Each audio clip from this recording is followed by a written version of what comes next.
오늘 우리에게 주시는 하나님의 말씀 요한복음 8장 12절 말씀입니다. 한 절인데요. 다 같이 찾아서 같이 한번 읽겠습니다. 요한복음 8장 12절 말씀 함께 봉독하겠습니다.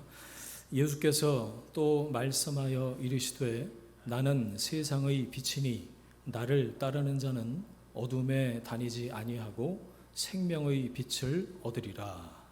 아멘. 빛을 따르는 사람이라는 제목으로 말씀의 은혜 함께 나누겠습니다. 지난주에 출애굽기 말씀을 봤고요. 오늘은 요한복음 격주로 우리가 말씀을 나누고 있습니다. 요한복음에 예수님이 말씀하신 것 중에 나는 무엇이다 이렇게 은유로 당신 자기 자신을 선언하는 내용이 요한복음에 나와요. 이걸 예수님의 자기 선언이라고 그러는데 6장에는 오병이어 사건이 나오죠. 거기서 예수님이 나는 생명의 떡이다 그런 말씀하세요. 그리고 오늘 이 12절 말씀이 예수님의 두 번째 요한복음에 나오는 두 번째 자기 선언이에요. 나는 세상의 빛이다. 7번 나온다고 말씀 드렸나요? 10장에는 나는 양의 문이다, 선한 목자다 이런 말씀이 나오고 11장에는 나는 부활이요 생명이다. 14장 6절 혹시 기억나세요? 나는 길이요 진리요 생명이다. 그 다음에 마지막 15장에 나는 참 포도나무다. 이렇게 총 7번이 나와요.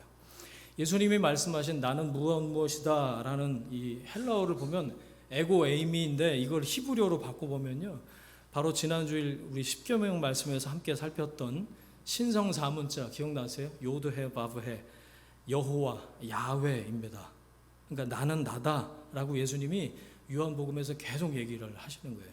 그러니까 요한복음의 저자 사도 요한은 예수님의 자기 선언을 반복해서 들려주면서 예수님이 곧 하나님이신 것을 알려주고 있는 거죠. 기억나시죠? 요한복음의 관심사는 하나로 수렴됩니다. 요한복음 20장 31절에 보니까 오직 이것을 기록하면 사도 요한이 내가 요한복음 쓴 이유는 이라고 얘기하는 거예요. 너희로 예수께서 하나님의 아들 그리스도이심을 믿게 하려 하며 또 너희로 믿고 그 이름을 힘입어 생명을 얻게 하려 함이라. 내가 요한복음 쓴 이유가 이겁니다 라고 얘기를 하고 있는 거죠.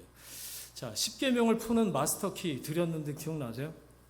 계명은 사랑이다 했어요. 앞으로 이제 율법과 복음을 이렇게 풀면서 이 열쇠를 자주 꺼내서 쓸 겁니다. 꼭 기억하세요. 요한복음의 모든 내용은 예수는 주, 예수는 그리스도, 예수가 하나님이시다는 결론으로 한 가지 방향으로 향하고 있어요. 이걸 가리켜서 저는 요한복음을 푸는 마스터키라고 생각해요. 키 벌써 2개 드렸어요. 예수님이 하나님이시라는 거, 오늘 본문 12절인데 바로 앞에 나왔던 스토리 기억나세요? 8장 여러분 보고 계시죠? 그 앞에 나온 스토리, 음행 중에 현장에서 잡혀와서 끌려온 그 여인, 그 여인에게 예수님이 뭐라고 그러시죠? 나도 너를 정죄하지 않는다. 가서 다시는 죄를 범하지 말라. 그 말씀하시죠. 예수님이 율법의 입법자이시고 판결자이셨다라는 걸 예수님의 상징 행동을 통해서 우리가 깨달았죠. 하나님이신 그분께서 선언하시는 거예요. 나도 너를 정죄하지 않는다. 가서 다시는 죄를 범하지 말아라. 그리고는 이 얘기가 여기서 끝이 나요. 궁금하지 않으세요? 당장에 이런 생각이 저는 드는데 여러분 어떠신지? 이 여자, 저 여자는 저러고 집으로 돌아가고 더 이상 죄를 짓지 않았을까? 예수님 말씀대로 또 간음을 저지르진 않았을까? 그런 궁금한 퀘스천 마크가 제 머릿속엔 떠올랐어요. 모르겠어요. 그 뒤로 이 스토리가 안 나오니까. 간음죄는 조심했을지 몰라도 평생 다른 죄도 일절 전혀 저지르지 않고 살았을까요? 네, 말씀드렸죠. 성경에 안 나온 건 모른다라고 대답하는 게 맞다고요. 여기에 대해서 이런 질문에 대해서 상관없다. 죄는 무조건 또 용서받는다. 죄 짓고 용서받고 또 죄 짓고 괜찮다. 자유해라. 이거 뭐죠? 네, 구원파입니다. 이단이에요. 죄 짓는 걸 대수롭지 않게 만드는 거예요. 은혜를 값싸게, cheap grace, 값싸게 만드는 괴물을 만들어 놓을 뿐이에요. 그 전도연 씨하고 송강호 씨 나왔던 옛날에 이창동 감독 영화 밀양이라고 있어요. 거기서 이 주제를 다루고 있는데, 죄 짓고 와서 용서해 주세요. 또 용서받고 죄 짓고, 이건 구원과 은혜에 대한 이해가 잘못된 겁니다. 오늘 예배 후에 점심 먹고 이 얘기를 좀 나누려고 해요. 여러분, 오늘 본문을 12절 한 절 읽었는데 이걸 이해하려면 이 세팅에 대해서 우리가 좀 이해가 있어야 돼요. 초막절에 대해서 알고 계셔야 된다는 거죠.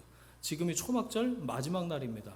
자, 8장 58절까지 예수님과 유대인들의 논쟁이 계속 이어지는데요. 59절 한번 보세요, 여러분. 8장 마지막 절입니다. 59절. 그들이 돌을 들어 치려 하거늘 예수님을 돌을 들어서 치려고 했어요. 기어 여기까지 갑니다. 예수님께서 숨어서 성전에서 나가시니라. 예수님이 성전에서 나가시면서 초막절 얘기가 비로소 끝이 나는 거예요. 자, 초막절이 뭐 하는 절기였죠? 광야의 은혜를 기억하는 절기입니다. 광야에서 하나님이 우리를 이렇게 살리셨다. 초막절에 그래서 어떤 세리머니가 있었죠? 광야가 사막이잖아요. 뭐가 없어요? 물이 없죠. 반석에서 물이 쏟았어요. 돌에서 어떻게 물이 나옵니까? 흙간 뜨는데 파야 물이 나오죠. 그러니까 불가능한 일이 일어난 거죠. 이건 누가 주셨다? 하나님이 주셨다. 반석에서 물이 솟았다. 하나님이 광야에서 그렇게 기적적으로 물을 주신 것을 기억하고 하나님께 감사하기 위해서 어디서요? 실로암 연못에서 물을 길어다가 제단에 붓는 예식을, 세리머니를 했죠. 낮에는 그 물의 예식을 했고요.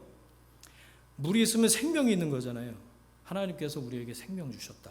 우리를 살려주셨다. 그 기억하는 거죠.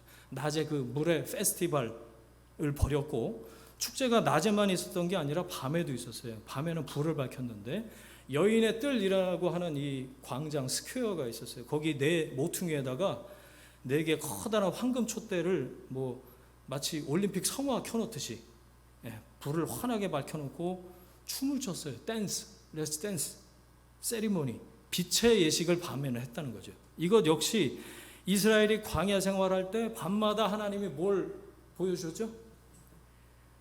불기둥을 밝혀주시고 하나님이 인도하셨잖아요. 낮에는 그 불기둥이 구름기둥이 되는 거예요. 인도하신 하나님의 은혜, 그걸 기념하고 기억하는 동시에 메시아가 장차 오셔서 우리 이스라엘의 구원의 빛을 밝혀달라, 이런 소망을 담고 있는 예식을 한 거죠.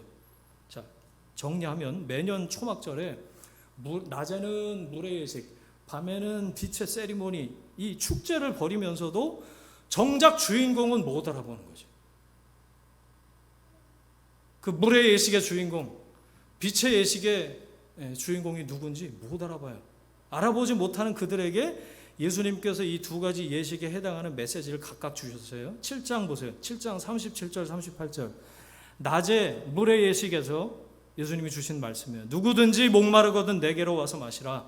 나를 믿는 자는 성경의 이름과 같이 그 배에서 생수의 강이 흘러나리라. 내게로 와서 나를 마시면 네가 해갈될 뿐만 아니라 생수의 강이 흐르게 될 거다. 갈증을 잠시 해결하는 정도가 아니야. 목 축이는 정도가 아니야. 헤엄치게 될 거야. 오버플로우, 강이 흐르리라. 그렇게 말씀하셨고, 밤에 해당되는 게 뭐죠? 불이거든요. 빛. 초막절 밤에 빛의 예식해 주신 메시지가 오늘 12절 이 말씀입니다. 귀퉁이에 성화처럼 이 4군데 올려놨다고 그랬잖아요. 그 빛을 보면서 너희들은 무슨 생각하냐? 바로 내가 세상의 빛이다. 자, 2가지 말씀드렸어요. 예수님이 12절을 지금 말씀하시는 그 뭐라고 해야 되나? 먹을 걸 식탁으로 비유하자면 테이블 세팅이 2가지가 필요했던 거예요. 하나는 이 12절 앞에 나오는 스토리, 가늠하다 현장에서 잡혀온 여인의 이야기, 그리고 2번째는 초막절 빛의 예식.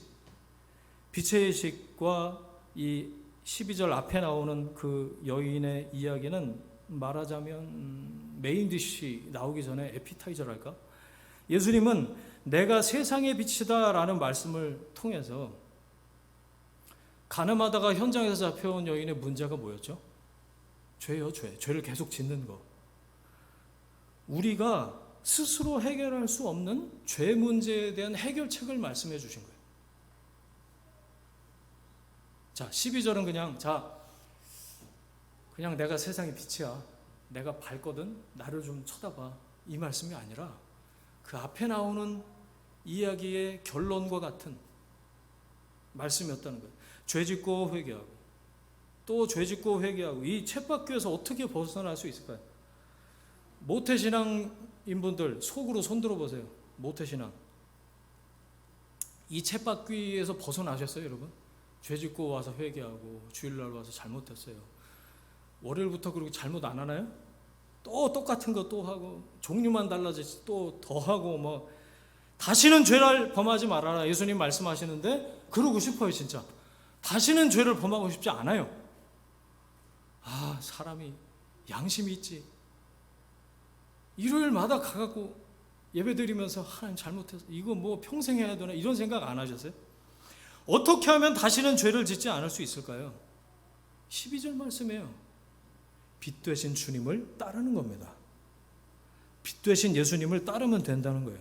자, 이 말씀 풀어볼게요.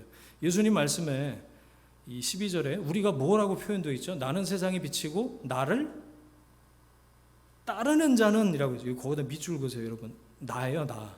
내가 예수님 따르는 자, 빛이신 주님을 따르는 자, Jesus follower라니. 그 사람은 어둠에 다니지 않고 생명의 빛을 얻는다 말씀하신 거예요. 예수님이 만약에 이렇게 말씀하셨다. 내가 너의 죄를 용서해 줬으니까 이제 다시는 죄 짓지 말아라. 너 다시 죄 지으면 사람도 아니야. 13절에 만약 그렇게 말씀하셨다면 우리는 다 사람이 아니죠. 다 짐승입니다. 알았지? 끝. 도장 찍고. 이게 아니라 어떻게 하면 우리 안에 우리 스스로 해결할 수 없는 그 죄악의 어둠을 극복하면서 살 수 있는지, 초막절 빛의 예식에서 당신이 누구신지, 나는 어떻게 해야 되는지를 말씀하고 계신 거죠. 여러분, 빛이신 주님을 따르면 내 안에 있는 어두움은 쫓겨나는 줄 믿습니다. 빛 되신 주님 따르면 나를 사로잡는 죄악의 어둠을 극복할 수 있는 줄 믿습니다. 빛 되신 주님을 따르면 온갖 부정적인 것으로부터 해방될 수 있는 줄 믿습니다. 주님께서 말씀하시는 거예요. 다시 죄를 범하지 말아라. 주님, 바로 그거예요. 제가 어떻게 그럴 수 있습니까? 그게 어떻게 가능한데요? 나는 세상의 빛이다. 나를 따르는 사람은 아무도 어둠 속에 넘어지지 않는다. 나를 따르는 자가 되라. 빛 가운데 사는 사람이 되라.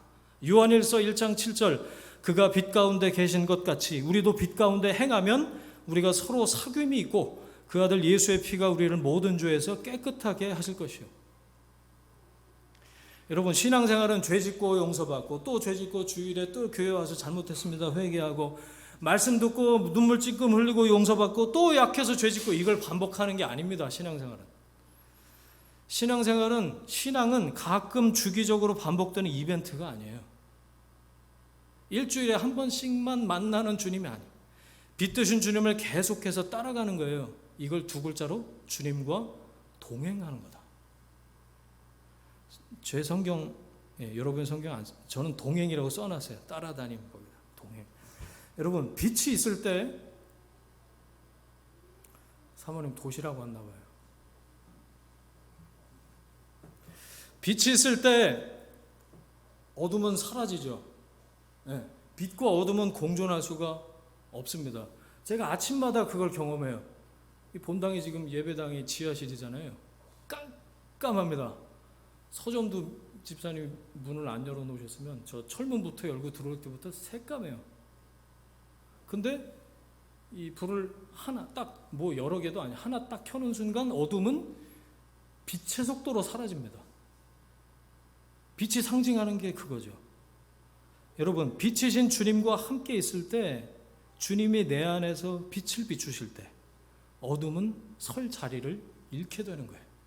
주님을 따라간다, 주님과 동행한다 라는 것의 비밀이 여기 있어요. 시편 67편 1절, 하나님은 우리에게 은혜를 베푸사 복을 주시고 그의 얼굴빛을 우리에게 비추신다. 시편자가 그 얘기예요. 얼굴 빛을, 하나님의 얼굴 그 광채, 임재의 광채를 우리에게 비추시는 그 하나님의 임재 앞에서 어떻게 죄를 져요? 생각해 보세요. 그래서 중세시대 신앙의 선배들은 라틴어로 코람데오, 하나님 앞에서 사는 삶을 살았다는 거예요. 그게 예배입니다, 여러분. 우리는 말씀과 기도와 찬송을 통해서 이 방편들을 통해서 하나님의 임재를 경험할 수 있죠. 빛 되신 주님을 따르는 자가 되는 거죠. 거룩한 습관을 가질 이유가 있죠. 경건을 훈련해야 될 이유가 있는 겁니다. 빛 주셔도요, 따르지 않으면 함께 할 수 없는 거예요. 다시는 죄를 범하지 말아라. 예수님이 여인의 죄를 용서하신 다음에 하신 말씀, 이 말씀은 그냥 한번 하신 말씀이 아니에요. 어차피 안 될 거를 아시면서도 야, 그래도 너희들이 좀 양심이 있지, 노력을 좀 해야 되지 않겠냐, 이런 뜻으로 하신 말씀도 아니에요. 다시는 죄를 짓지 않는 삶이 가능할까요?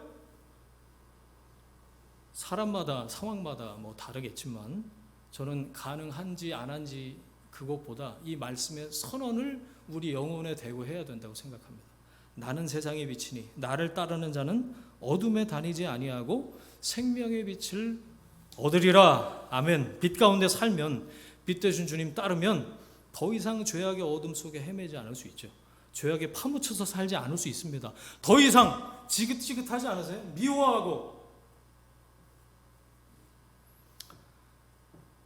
미워하고 그럼 떠오르는 사람 있죠?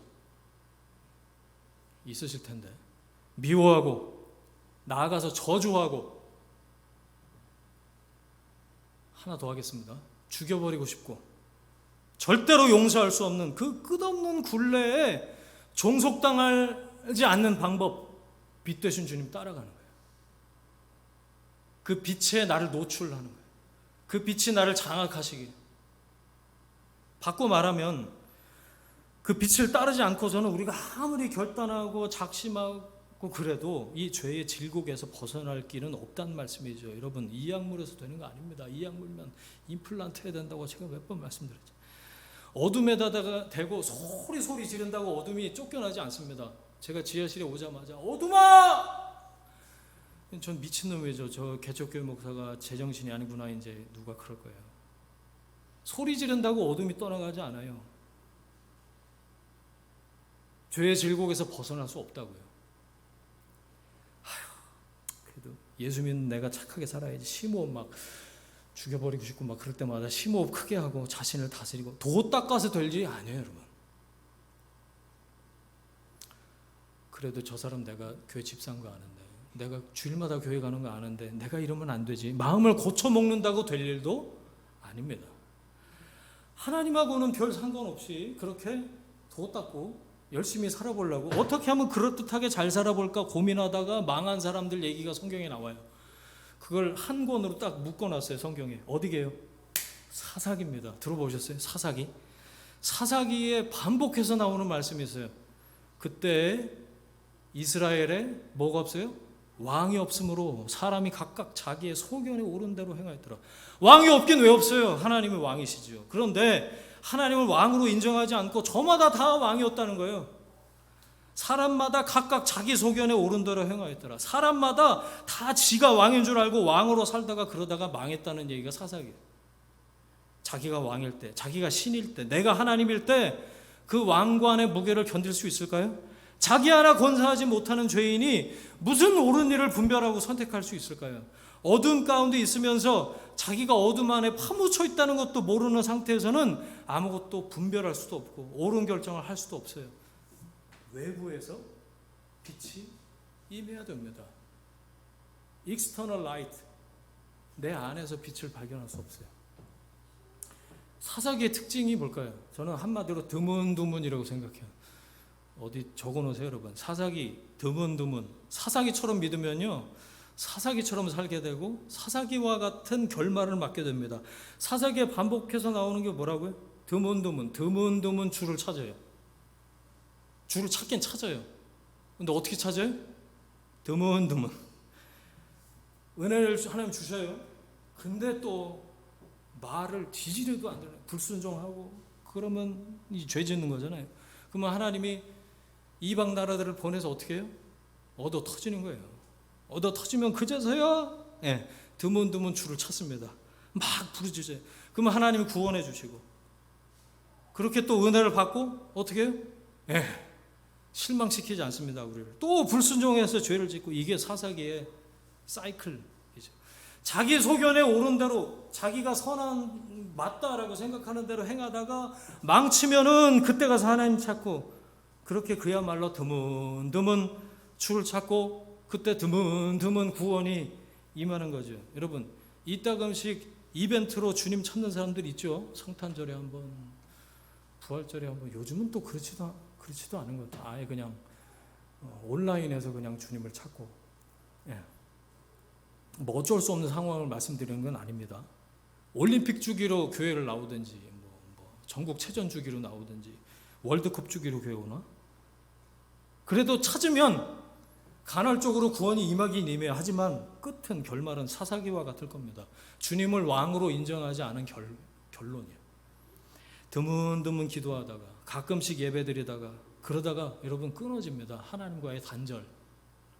사단이 눈에 불을 켜고 우는 사자 본 적 있으세요? 저 오늘 케냐에서 온, 나이로비에서 사역하고 있는 제 친구 목사 만나기로 했는데 가서 물어보려고요. 우는 사자 만나본 적 있는지.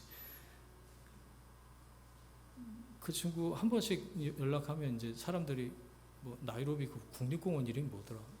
그 근처에서 사역을 하거든요. 사자 봤냐고. 사자는 한국에 있는 사람들이 훨씬 자주 봅니다. 그 국립공원이 우리나라 몇 배, 거기서 사자를 찾으려면 사역을 전폐하고 그것만 쫓아다녀야 찾는다고. 여러분, 사단이 우는 사자와 같이 삼킬 자를 찾는답니다. 하나님과 우리를 끊어놓으려고. 디아볼로스. 그래서 디아블로라는 말 쓰는구나. 게임이나 무슨 매운 거 먹을 때. 이제 알았네. 디아볼로스, 사단, 쐐기를 박는 자, 중간 사이에 사이를 벌어지게 만드는 존재. 하나님과 우리 사이를 끊어놓는 존재. 사단이 우리를 어둠에 머물게 해요. 어둠을 좋아하게 만듭니다. 빛 되신 주님께 가까이 가지 못하도록 만듭니다. 어떻게 하면 어둠을 더 편안하게 느끼도록 만들까? 이게 사단의 아이덴티티이자 사명이에요. 사단은 빛 되신 주님 따르지 못하게 만듭니다. 예를 들어 볼게요. 어떻게 하면 자연스럽게 말씀에서 멀어지게 만들까? 이 생각을 해요. 그 C.S. 루이스가 쓴 스크루테이프 편지 뭐 이런 거 보면 거기에 재미있는 얘기들 굉장히 많이 나오는데, 어떻게 하면 이렇게 사단이 생각하는 그런 아이디어가 이렇게 잘 정리됐을까? 그 책을 보면서 아주 감탄을 금치 못하는데, 어떻게 하면 말씀에서 멀어지게 만들까? 우리 속에다 대고 뭐라 그러는 줄 알아요? 야, 큐티는 뭐 중불 났다고 맨날 하냐. 제가 얘기하는 것도 아니고 하나님이 말씀하시는 것도 아니고 여러분이 얘기하는 것도 아니에요. 사단이 여러분 영혼에다가 대고 얘기하는 거예요. 큐티는 뭐 중불 났다고 맨날 하냐. 그거 광신이야. 일주일에 한 번 예배 드리면 되는 거지. 어떻게 하면 예배 드리는 걸 불편하게 만들까? 야, 자리 불편하지. 야, 어느 교회 가니까 이렇게 극장식 의자 그런 거 있더라. 그런 데 가. 제가 얘기하는 게 아니에요. 사람 불편하지 않아? 야, 저 사람 너하고 진짜 안 맞아. 상극이잖아. 예배를 불편하게 만드는 거예요. 덥잖아. 오늘은 에어컨 왜 이렇게 빵빵하게 틀었냐. 춥잖아. 그만하고 놀러 가. 어떻게 하면 기도를 못하게 만들까? 기도는 급할 때나 하는 거지. 야, 촌스럽게 주여 삼창이 뭐냐? 어떻게 하면 최대한 눈치채지 못하게 하나님과의 사이를 어색하게 자연스럽게 멀어지게 만들까? 교회는 가끔 가야 은혜가 있는 거야. 목사하고 친해져 봐야 좋을 게 없어. 어떤 방법으로 접근하면 더 이상 하나님이 필요 없다고 느낄까? 어떻게 하면 자신이 하나님이라고 믿게 만들까? 네가 선택하는 게 곧 선이야. 네가 결정하는 게 다 옳아. 네가 선악을 판단할 수 있는 주체야. 하나님은 무슨? 내 삶의 주인은 너야. 어디 CF에서 많이 들은 것 같지 않으세요, 여러분? 하나님과 끊어지면 사단에게 종속돼서 욕망을 따라 살다가 결국엔 망할 뿐이에요. 그때 이스라엘 왕이 없으므로 사람이 각각 자기 소견에 오른 대로 행하였다. 인간은 창조주 하나님의 통치에서 분리가 되잖아요. 그러면 자유를 얻었다고 헤벨레 해갖고 쾌제를 부르지만, 하나님의 다스림을 받지 않는 사람은요, 죄의 노예가 될 뿐입니다. 하나님 없이 얼마든지 주체적으로 살 수 있다고요? 하나님에게서 뽑으면 뭐라고 나오죠? 연결 해제. 하나님에게서 연결 해제되면 자유를 얻는 게 아니에요. 사단의 통치 아래로 끌려 들어갈 수밖에 없다는 걸 알아야 됩니다. 죄의 권세에 묶여서 어둠에서 더 깊은 어둠으로 끌려다닐 뿐이에요. 진리만이 우리를 자유케 합니다. 여러분, 사사기 마냥 그렇게 안 되려면 뜨문뜨문하지 말고 계속 하자는 거예요. 그 얘기하고 싶어서 여기까지 말씀드렸어요. 빛 대신 주님 따르는 거, 주님과 동행하는 거, 그거 계속 하자는 겁니다. 코로나 팬데믹으로 많은 게 단절됐습니다. 지금 또 무슨 숫자가 또 확진자 숫자가 올라가는 것 같은데, 사람과 사람 사이가 단절이 되고 예배도 단절이 되고 사람과 하나님 사이도 뭐 상황이 어쩔 수 없잖아. 그런 핑계 삼아서 자연스럽게 멀어졌는데 생각보다 괜찮네? 그런 생각하십니까? 괜찮긴 뭐가 괜찮습니까? 계속 단절된 상태로 사시겠습니까? 여러분, 그동안 떨어져 있던 거 보충하고 보완해야죠. 다시 더 열심히 생명에 연결해야죠. 저는 플러그 인 해야 된다고 생각해요. 전원에 꽂으세요, 여러분. 그래야 살아납니다. 그래야 자라요. 그래야 성숙할 수 있습니다. 더 시간과 에너지를 의도적으로 기울여서 붙어 있으셔야 돼요. 그러면 생명의 능력이 나타나기 시작하죠. 어떻게 하면 빛 되신 주님 따를 수 있을까요? 어떻게 하면 주님과 동행할 수 있을까요? 동행을 가장 잘할 수 있는 방법, 내 안에 계시면 되는 것 같아요. 어떻게 생각하세요? 그럼 내 안에 계시면 내가 어디를 가나 같이 가시는 거잖아요. 내 안에 주인으로 계시면 그게 최고죠. 신앙생활은 주님과 동행하는 겁니다. 동행의 샘플 두 사람 얘기만 좀 할게요. 동행 그러면 성경에 누가 생각나세요? 아무도 생각이 안 나시는군요. 동행의 샘플은 창세기에 나오는데 에녹이라고 들어보셨어요? 몇 살을 살았냐면, 갑자기 성경 퀴즈요. 365년을 기억하기 쉽잖아요. 1년 365일. 에녹이 365살까지 살았다. 그런데 65세 때 무드셀라, 성경에서 제일 오래 산 사람, 969세 산 사람이 에녹의 아들이었어요. 무드셀라를 낳았는데 하나님의 메시지가 있었나 봐요. 무드셀라 이름이 죽으면 심판, 이런 뜻이에요. 그래서 무드셀라가 실제로 죽은 그 해에 노아 홍수가 시작이 돼요. 그런 인사이트가 하나님이 성경에 나오지 않지만 그런 게 있었는지 에녹은 300년 동안 무드셀라 낳고 300년 동안 하나님과 동행했다. 성경에 그렇게 나와요. 하나님이 에녹을 죽음 없이 하늘로 나중에 데려가시죠. 뉘앙스가 이래요.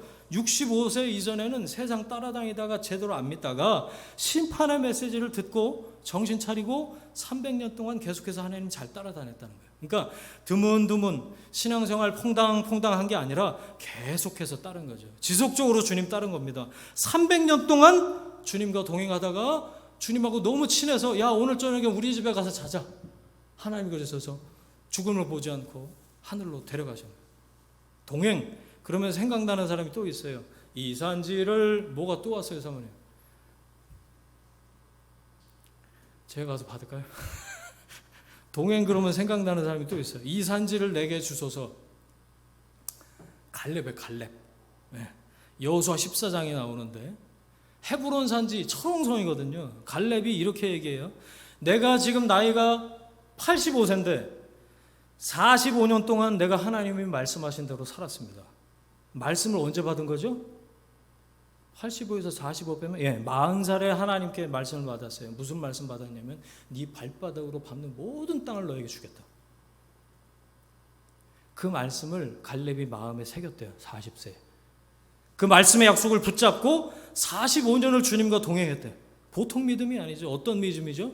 단절되지 않고 연결되는 믿음이에요. 나는 그 말씀을 기억하기 때문에 하나님께 내가 지금 구합니다. 지금도 그 하나님이 나와 함께 계신 걸 제가 믿습니다. 이 산지를 내게 주소서. 여호수아 14장 12절 그날에 여호와께서 말씀하신 이 산지를 지금 내게 주소서. 당신이 그날에 들으셨거니와 그곳에는 아낙 사람이 있고 거인이 있어서 그 성읍들은 크고 견고할지라도 여호와께서 나와 함께 하시면 내가 여호와께서 말씀하신 대로 그들을 쫓아내리이다. 85세 할아버지가 힘도 좋으시네요. 갈렙과 에녹을 사단이 가만두었을까요? 동행하지 못하게 하나님과 단절되도록 다양한 방법으로 말씀을 따르지 못하게 하나님을 신뢰하지 못하게 만들었을 거예요. 믿음을 토막나게 만들었을 거란 얘기죠. 어떻게 하나님과의 관계가 단절되지 않고 지속될 수 있었을까요? 네, 때는 작년 7월이었습니다. 1년 전에 제가 아킬레스 끊어지고 수술을 금요일인가 했는데 수술하기 전부터 내일 모레 주일 예배 어떻게 하지? 온통 그 생각뿐이었어요. 어차피 그때는 제 아내하고 아들 딸내미가 봤나? 유튜브 라이브로 이제 보시는 몇 분 정도가 전부라서 미리 양해를 구하고 어쩔 수 없지 뭐 이렇게 생각하고 그냥 수술 잘 받고 쉬면 됐을 텐데 근데 마음은 그렇지 않았어요. 하여튼 안절부절 오죽하면 제가 시뮬레이션을 머릿속에 병원을 탈출해서 교회 오는 시뮬레이션을 허벅지까지 깁스를 하고 이 디딜 수도 없는 다리를 가지고 어떻게 몰래 교회에 다녀올 수 있을까 머릿속으로 시뮬레이션 했다니까요. 의사한테 말하면 제정신입니까? 그럴까봐 최대한 몰래 휠체어를 몰고 엘리베이터로 내려가 1층 가서 택시를 잡아 타고 올 때는 막 이런 지금 생각하면 뭐 그렇게까지 안달을 했을까 생각을 하지만 그만큼 절박했어요. 저는 지금도 그런 마음으로 매 주일 예배를 제 인생 마지막 예배라고 생각하고 드리고 있습니다. 어떻게 하면 빛 되신 주님 따를 수 있을까요? 어떻게 하면 지저스 팔로워로 살 수 있을까? 어떻게 하면 동행을 잘할 수 있을까? 절박하게 찾다가 제가 동행의 키워드, 지금 보니까 키워드 되게 좋아하네 제가. 를 발견했어요. 동행의 키워드 뭘까요? 사랑입니다. 사랑. 사랑하면 따를 수 있습니다. 제가 보니까 그런 것 같아요. 사랑하면 동행이 하나도 어렵지 않아요. 주님 사랑해서 빛을 따르면 어두움에 다니지 않을 수 있게 된답니다. 사랑하지 않으면요 누구라도 불편해요. 생각해 보세요 여러분. 좋아하지 않는 사람 떠올려 보세요. 죄송합니다. 좋아하지 않는 사람하고 여행 가고 싶으세요? 그 사람하고? 올여름 혼자 어때? 둘이 어때? 셋이 어때? 그 사람하고 같이 가고 싶으시냐고. 여러분 동행은 명령 안 되고 되는 일이 아니에요. 그렇죠? 따르라고 윽박질러서 따라요? 1m는 갈 수 있겠다. 뭐든 기꺼이 하려면 마음이 먼저 움직이고 동기부여가 돼야 되는 것처럼 사랑하는 마음이 있으면 따라오지 말라고 해도 따라갑니다. 제발 나 좀 같이 있게 해줘요. 이렇게 조르지 않을까요? 좋아하게 되고 사랑하면 관심이 생겨요. 궁금해요. 그래서 물어보는 거죠. 지금까지 살면서 언제가 제일 추우셨어요? 겨울이요. 이러면 바로 그 다음으로 넘어가요. 언제 행복했었는지 물어보고 뭐 먹을 걸로 뭐 좋아하는지 좋은 거를 공유하고 싶은 거예요. 좋아해서 사랑하게 돼서. 사랑하게 되면 동행이 힘들지 않아요. 사랑하면 같이 있고 싶습니다. 사랑하면 따릅니다. 말씀을 마무리하려고 그래요. 요한복음 8장 내내 예수님과 동문서답하고 있는 유대인들 이 12절 바로 뒷절부터 쭉 나와요. 보지 마세요 여러분. 왜 오늘 설교 본문이 한 절인 줄 아세요? 13절부터는 일부러 안 읽었어요. 헷갈릴까 봐요 여러분이. 저도 예전에 이 뒤에 가지고 설교하시는 목사님들 설교를 이렇게 들은 적이 있는데 하나도 기억 안 납니다. 여러분이 정상이에요. 검은 글자 빨간 글자 검은 글자 빨간 글자 번갈아 나오는데 아마 기억이 안 나실 거예요. 복잡해요. 동문서답 같고. 이유가 뭐냐면 예수님의 말씀을 듣는 사람들이 예수님에 대해서 관심이 1도 없어요. 관심이라고는 예수님 어떻게 책 잡아서 꼬투리 잡아서 잡아 죽일까 그것뿐이지 말씀에 대한 경청이 없는 사람들 계속 딴소리하고 이 와중에 30절 한 절 보실까요? 많은 사람이 믿더라. 이 와중에 하나님의 말씀은 사람의 생각을 넘어서 이런 악조건에도 불구하고 역사하시는구나 깨닫게 됐어요. 이 와중에 믿었다고? 대박. 여러분 오로지 예수님은 책 잡으려는 사람들 틈바구니에 계셨지만 그런 상황과는 상관없이 선포하셔야 될 말씀을 선포하셨어요. 그래서 8장이 길어요. 나중에 기회 될 때 차근차근 살피도록 하고 말씀을 진짜 정리하겠습니다. 음행 중에 현장에서 잡혀온 여인. 여러분 우리들도 똑같이 죄 짓고 살아요. 이 육체를 가지고 사는 한 죽을 때까지 이 죄와의 싸움이 지속이 될 겁니다.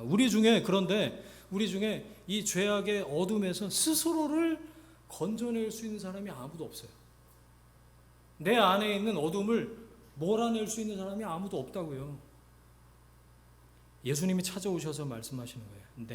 나는 너를 정죄하지 않는다. 다시는 죄를 짓지 말아라. 어떻게 다시 죄를 짓지 않을 수 있죠? 방법이 있어. 내가 빛이니까 나를 따라오면 돼. 나를 따르는 자가 되면 된다. 나와 동행하는 거야. 내가 내 안에서 너를 인도하마. 여러분, 동행밖에 없습니다. 사랑하면 동행합니다. 호언장담한다고 될 일이 아니에요. 베드로 보세요.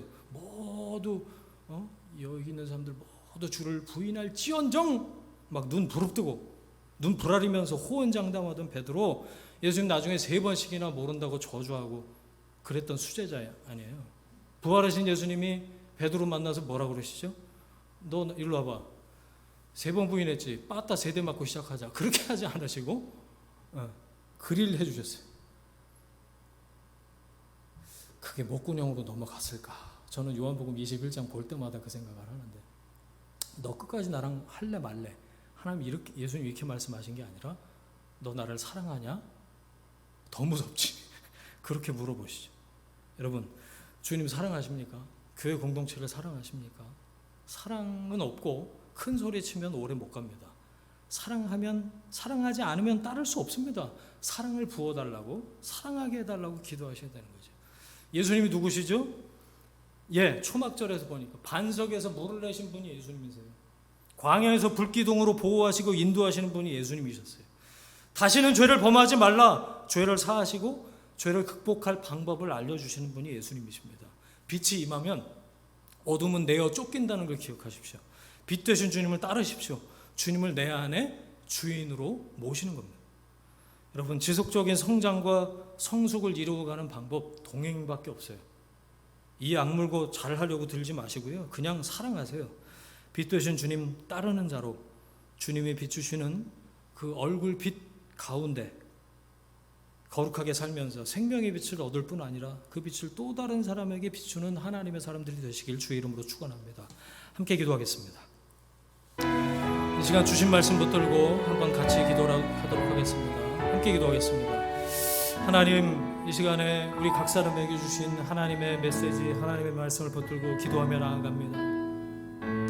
빛 되신 주님, 우리 각 사람에게 어떻게 말씀하시는지 기대하는 마음으로 마음을 열고 말씀을 들었습니다. 하나님, 그 말씀이 우리 삶에 이루어지기 원합니다. 선포되는 메시지를 통해서 깨닫게 해주시는 말씀드립니다. 하나님의 때, 하나님의 방법으로 아름다운 열매를 거둘 수 있도록 주님의 은혜를 베풀어 주옵소서. 내 안에 있는 어두움 때문에 두려워하고 낙담하고 혹은 좌초돼서 그만두려는 소망을 잃어버린 하나님의 사람들이 혹시 있습니다.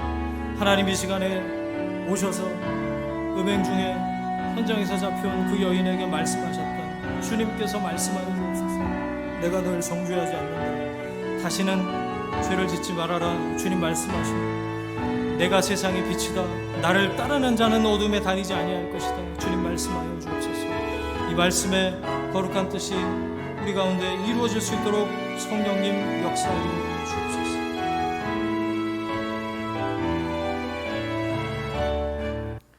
빛 되신 주님, 우리 가운데 빛을 비추어 주옵소서.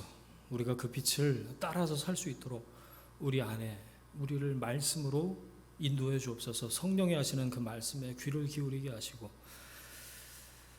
그 어느 때보다 말씀에 민감한, 그리고 그 말씀을 따르는 우리들이 될 수 있기를 원합니다. 말씀 앞에 머무르겠습니다. 말씀을 깨닫게 하옵소서. 말씀이신 주님을 따르겠습니다. 주께서 나에게 얼굴빛을 비추실 때 모든 어둠은 떠나가고 빛의 자녀로 당당히 살아갈 수 있는 줄 믿습니다. 주님의 빛을 나의 일상을 통해서 또 다른 사람에게, 세상을 향해서 비추는 하나님의 사람이 되게 하옵소서.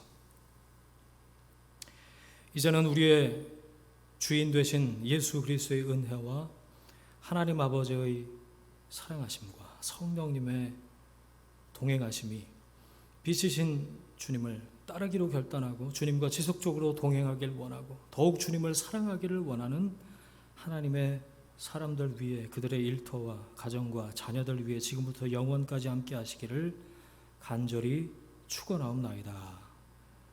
아멘.